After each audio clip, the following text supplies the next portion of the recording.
Presiden Joko Widodo atau Jokowi mengatakan bahwa belanja negara dalam rancangan APBN 2022 direncanakan sebesar 2.708,7 triliun. Hal itu disampaikan Jokowi dalam pidato APBN tahun 2022 beserta nota keuangan di rapat paripurna DPR RI pada Senin, 16 Agustus 2021.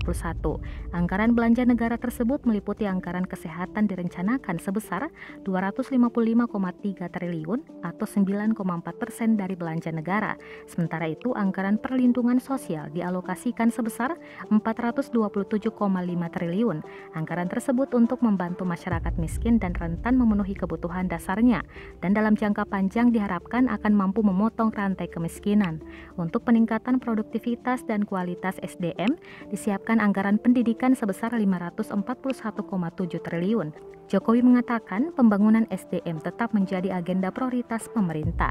Sementara itu, pembangunan infrastruktur dianggarkan sebesar 384,8 triliun. Anggaran diarahkan untuk mendukung penguatan penyediaan pelayanan dasar, mendukung peningkatan produktivitas melalui infrastruktur konektivitas dan mobilitas, menyediakan infrastruktur energi dan pangan yang terjangkau, andal, dan memperhatikan aspek lingkungan serta pemerataan infrastruktur dan akses teknologi informasi dan komunikasi. Sementara itu, anggaran transfer ke daerah dan dana desa sebesar 770,4 triliun akan difokuskan pada meningkatkan kualitas belanja daerah agar terjadi percepatan dalam peningkatan dan pemerataan kesejahteraan, melanjutkan kebijakan penggunaan DTU untuk peningkatan kualitas infrastruktur publik daerah, pemulihan ekonomi di daerah, pembangunan SDM pendidikan dan penambahan belanja kesehatan prioritas, meningkatkan efektivitas penggunaan DTK melalui penyaluran DAK fisik berbasis kontrak dan DAK non-fisik untuk mendorong peningkatan capaian output